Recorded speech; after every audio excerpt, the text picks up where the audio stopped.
성도 여러분, 오늘은 성령 강림절 후 12번째 주일입니다. 성삼위 하나님의 크신 은혜가 하나님의 은혜에 응답하고 예배하는 여러분의 심령 위에 충만하게 임하시기를 기원합니다.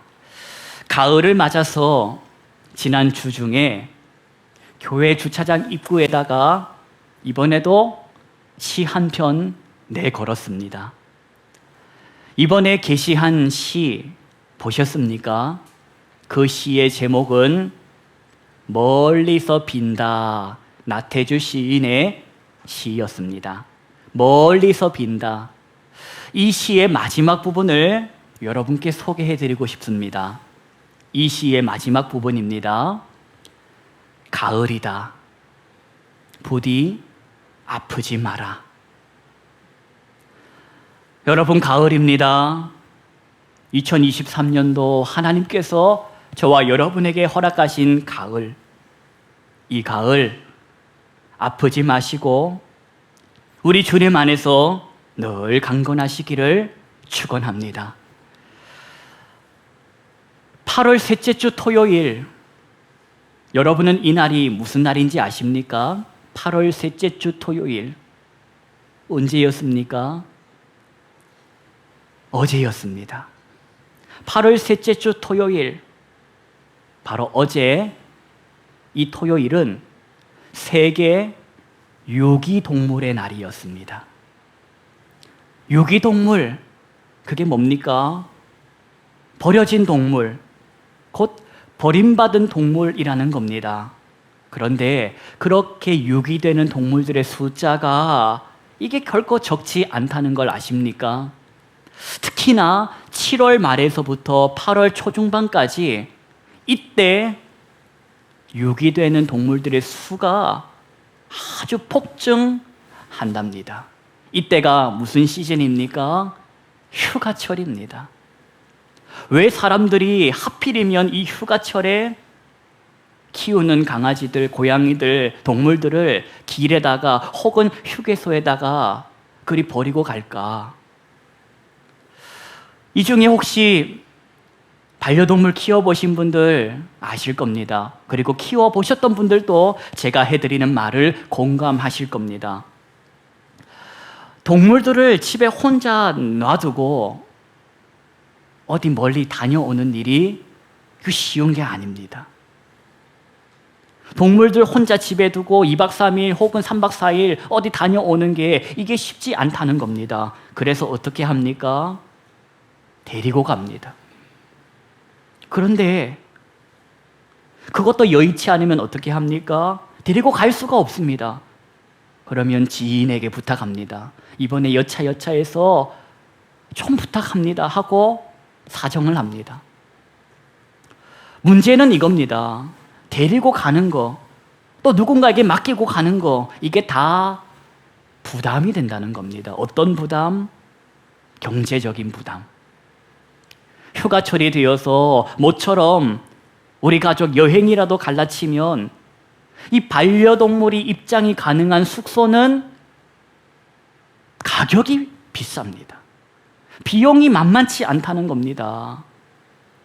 그래서 누군가에게 맡기고 가자, 이렇게 맡기고 가자 해도 이게 한두 번이지, 맡길 때마다 고맙다고 감사했다고 인사하고 선물하고 이게 부담된다는 겁니다. 그러니 휴가철만 되면, 특별히 이 휴가철만 되면 남몰래 버려지는 동물들 많다는 겁니다.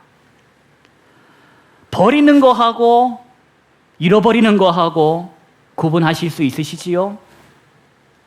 버리는 거하고 잃어버리는 거하고는 전혀 다른 겁니다. 살면서 반려동물 잃어버리신 분들을 가끔씩 보게 됩니다. 그 잃어버린 동물 찾아보기 위해서 전단지를 제작해서 돌립니다. 그 전단지를 봤더니 찾아만 주신다면 살해를 하겠습니다 하고 적지 않은 금액까지 살해금으로 내겁니다. 도대체 그렇게까지 하는 이유가 뭡니까? 기억하십시다. 버리는 것은 내다 버리는 것은 책임지지 않겠다라는 겁니다. 그러나 잃어버리는 것, 그래서 다시 찾으려고 하는 그러한 몸부림은 끝까지 뭐 하겠다? 책임지겠다. 오늘 본문을 보니까 마침 어떤 이야기가 나옵니까? 강아지 이야기가 나옵니다. 개 이야기가 나오는 겁니다. 사람을 강아지로 비유한 그런 내용이 있다. 예수님은 도대체 무슨 말씀을 하시려고, 사람들에게 어떤 교훈을 주시려고 이 사건의 말씀을 하셨을까? 본심이 뭘까? 오늘 그런 관점으로 허락하신 본문을 함께 살펴보십시다. 본문 보실까요? 마태복음 15장 21절만 보실 때에 21절 말씀, 저와 여러분이 소리 합하여서 합독하시겠습니다.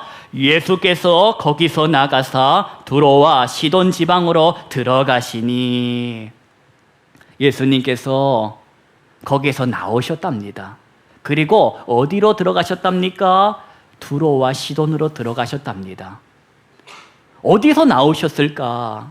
성경을 봤더니 가버나움입니다. 가버나움은 유대 땅입니다.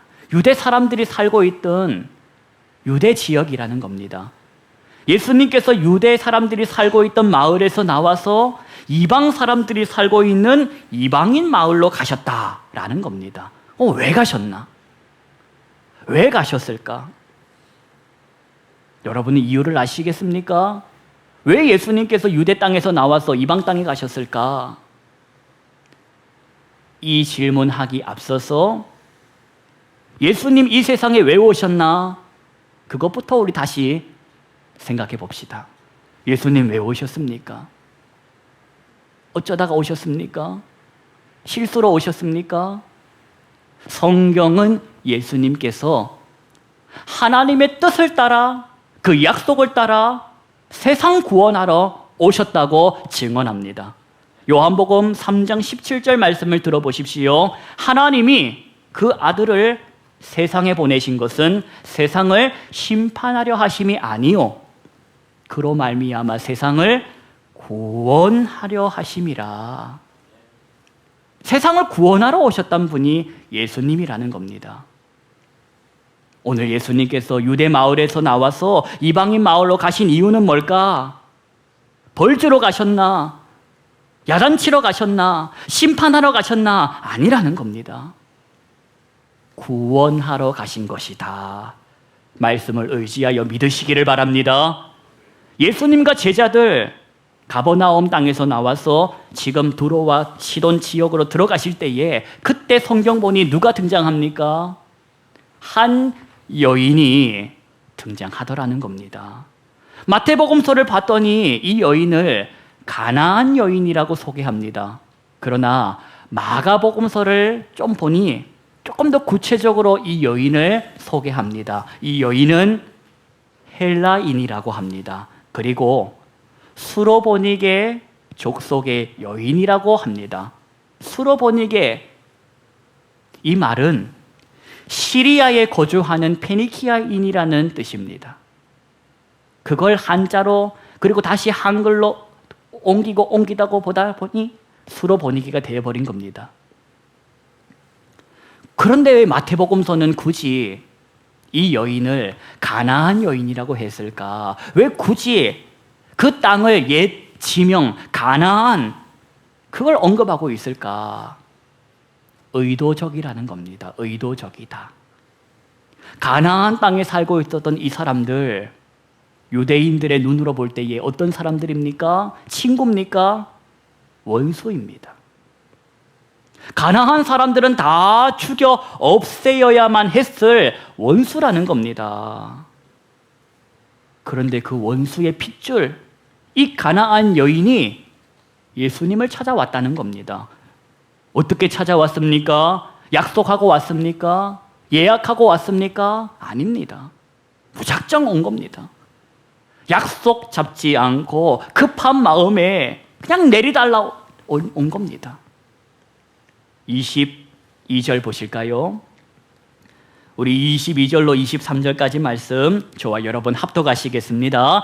가나안 여자 하나가 그 지경에서 나와서 소리질러 이르되 주 다윗의 자손이여 나를 불쌍히 여기소서 내 딸이 흉악하게 귀신 들렸나이다 하되 예수는 한 말씀도 대답하지 아니하시니 제자들이 와서 청하여 말하되 그 여자가 우리 뒤에서 소리를 지르오니 그를 보내소서.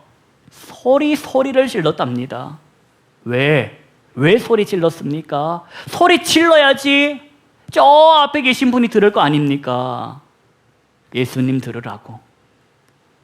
예수님 내 말 좀 들어주십시오 하고 소리 질렀다는 겁니다. 주 다윗의 자손이여 날 좀 불쌍히 여겨주십시오. 내 딸이 귀신이 들려 괴로워합니다. 그런데 예수님은 그 여인에게 한 말씀도 대답을 안 해주시더라는 겁니다. 그러자 제자들이 예수님께 와서 하는 말이 뭡니까? 저 여인이 자꾸 뒤에서 소리를 지르고 우리를 따라오니 돌아가라고 한 말씀 해주십시오. 물러가라고 한 말씀 해주십시오. 그렇게 제자들이 예수님께 말씀을 합니다. 그때 예수님께서 제자들에게 뭐라고 하십니까? 여인에게 하신 말씀이 아니요 제자들에게 하셨습니다. 24절로 25절까지 합독하십니다. 예수께서 대답하여 이르시되 나는 이스라엘 집에 잃어버린 양 외에는 다른 데로 보내심을 받지 아니하였노라 하시니 여자가 와서 예수께 절하여 이르되 주여 저를 도우소서.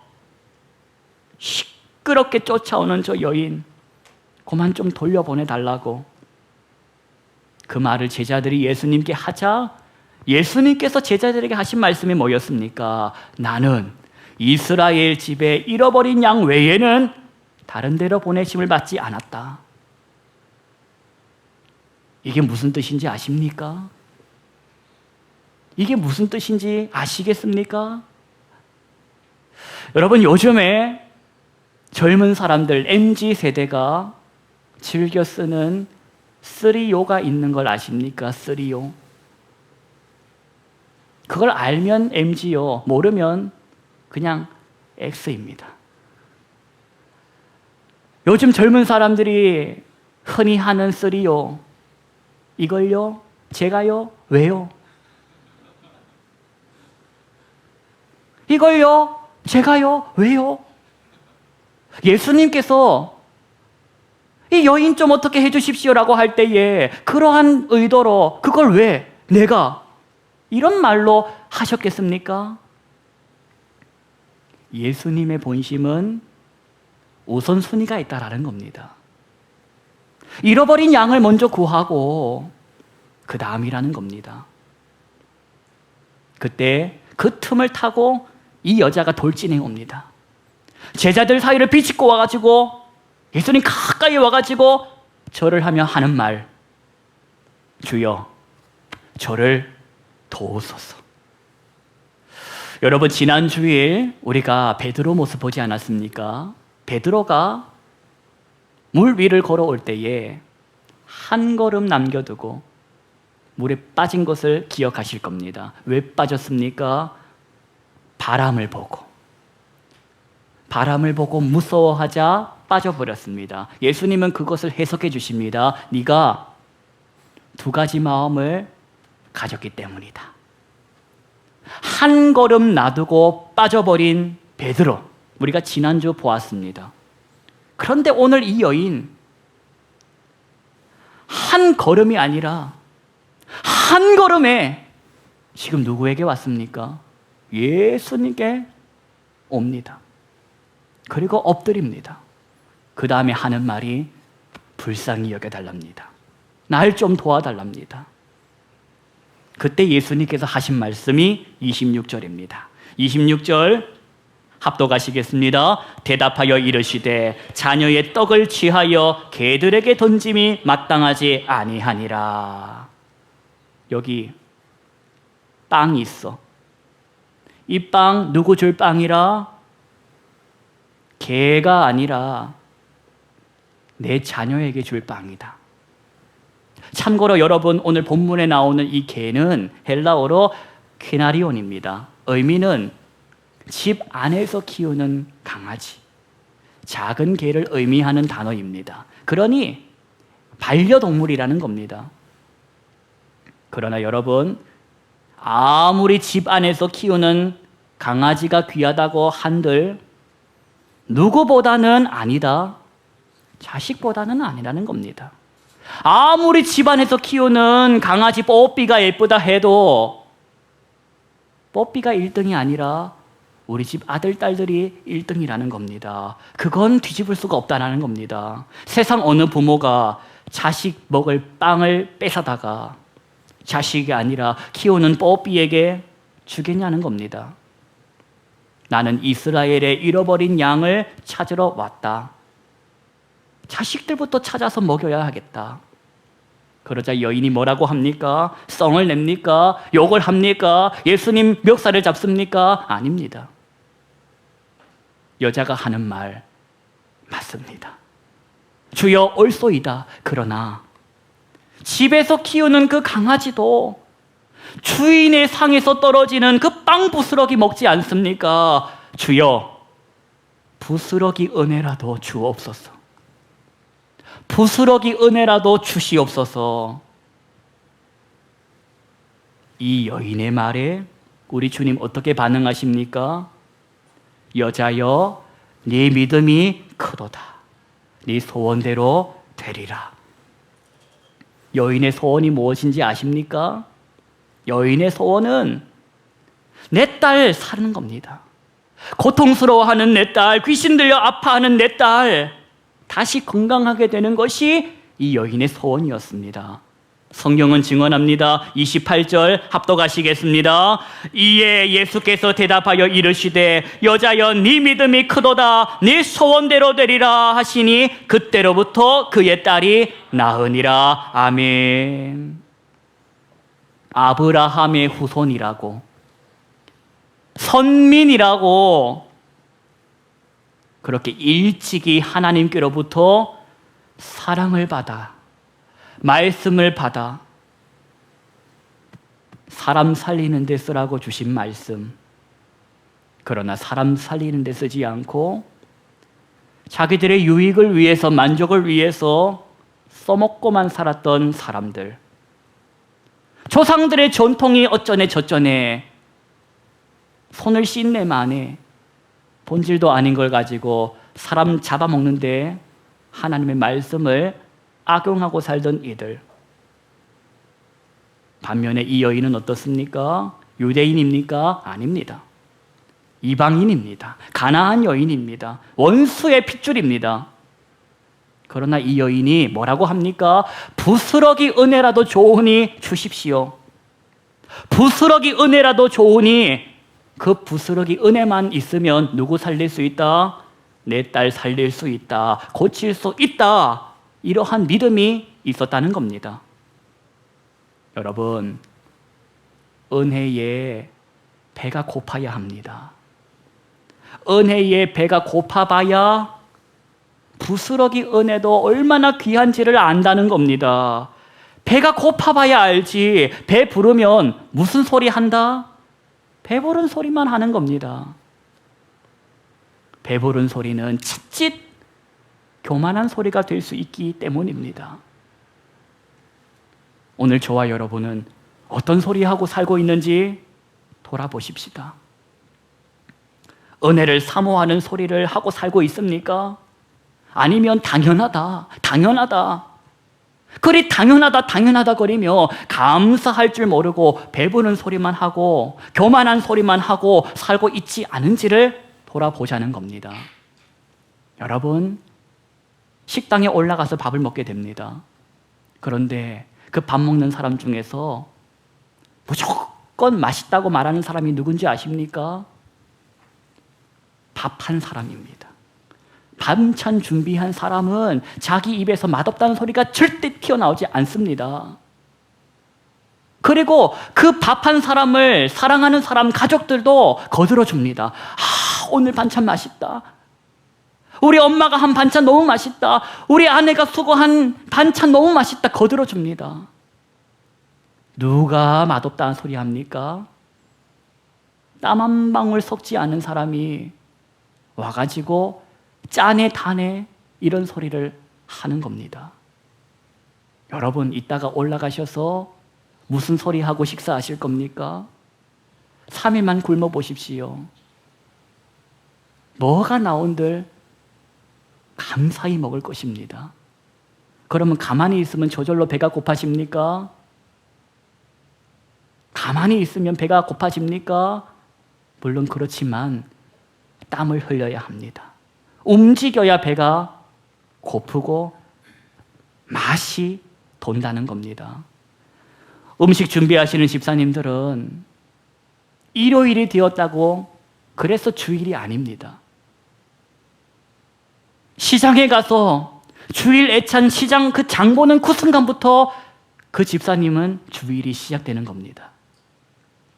주중에 와서 교회를 돌아보시는 성도가 있습니다. 그 집사님은 일요일이 되었다고 주일이 아니요. 교회를 청소하는 그 시간부터 주일이 시작되는 겁니다. 지난 주중에 수요일마다 예배하시는 우리 귀한 가정 두 가정에서 마치 약속을 한 것처럼 약속은 하지 않았지만 쌀을 가지고 오셨습니다. 한 분은 20kg, 한 분은 10kg, 각자 모르게. 왜 가지고 오십니까? 교회 식구들하고 같이 먹어달라고. 그렇게 쌀을 헌물하시더라는 겁니다. 그 쌀이 전화 주문하면 교회 입구까지 배달됩니까? 아닙니다. 그 쌀 이고 지고 술에 태워서 저기서 걸어서 15분 거기서부터 이 여름날 가지고 오는 겁니다. 그 집사님은 그때부터 주일이 시작되는 겁니다. 오늘 저와 여러분이 그 쌀 가지고 먹는 것을 상상하면서 하나님이 얼마나 기뻐하실까를 기대하면서 주일이 시작되는 겁니다. 여러분의 주일은 언제부터 시작되었습니까? 하나님의 자녀로 살아간다는 것은 복입니다. 그걸 누가 모릅니까? 특권입니다. 그걸 누가 모릅니까? 하나님의 자녀는 자녀의 권세를 누리고 삽니다. 그걸 누가 모릅니까? 그러나 기억하십시오. 동시에 뭐가 따른다? 책임이 따른다. 어떤 책임입니까? 자녀답게 살아야 하는 책임. 하나님 아버지의 명예를 위해서 책임 있는 그리스도인으로 살아야 하는 삶. 강아지에게는 그런 책임 없습니다. 누가 강아지에게 우리 집안의 명예를 기대합니까? 집에 키우는 뽀삐에게 엄마 아빠의 명예와 체면을 기대합니까? 그러나 자녀는 다르다라는 겁니다. 자녀는 부모의 명예를 높이고 살려야 하는 책임이 있습니다. 유대인들, 이 성경의 유대인들은 책임 있는 삶을 살아내질 못했습니다. 자칭 선민이라 권리만 누릴 줄 알았지 책임 있는 선민으로서의 모습을 살아내질 못했다는 겁니다. 여러분, 예수를 그리스도라, 예수를 나의 주님이라 고백하는 성도 여러분, 우리는 하나님의 자녀입니다. 나는 하나님의 명예를 위해서 살고 있는가? 하나님의 명예를 위해서 책임 있는 그리스도인으로 살아가고 있는지를 돌아보십시다. 진짜 사랑하고 가짜 사랑하고 구별하는 방법을 알려드립니다. 진짜 사랑은 고린도전서 13장 7절 말씀처럼 모든 것을 참으며 모든 것을 믿으며 모든 것을 바라며 모든 것을 견디는 겁니다. 그러나 좋을 때만 좋고 필요할 때만 찾으며 힘들 때에는 어려울 때에는 버릴 수 있는 것은 사랑 아니다. 맞이하는 이 한 주간 저와 여러분은 누구라? 하나님 아버지의 자녀다. 아버지 하나님의 명예를 지키고 높이며 사는 삶이 나에게 주어졌다. 그걸 기억하며 살아보십시다. 나의 명예를 위한 삶에서 하나님 아버지의 명예를 높이는 삶으로 한 걸음 더 나아간 사람들이 예수의 사람들입니다. 그런 사람들은 하나님의 명예를 위해서 하나님 앞에 엎드릴 수가 있습니다. 날마다 하나님 앞에 엎드리시기를 바랍니다. 날마다 은혜로 그러나 배가 부른 소리는 하지 않는 겸손한 성도로 주님 앞에 칭찬받아 보십시다. 다윗의 자손 예수 그리스도의 이름으로 축원합니다. 기도하십시다. 하나님 아버지, 배부른 소리 하지 않고 감사하는 소리 하는 그런 하나님의 자녀로 살게 해 주옵소서. 하나님 아버지의 명예를 위하여 책임 있는 그리스도인으로서의 삶을 살아내기 위하여 오늘도 몸부림치는 하나님의 사람들에게 성령을 통하여 힘과 용기를 허락하여 주옵소서. 예수님의 이름으로 기도하옵나이다. 아멘.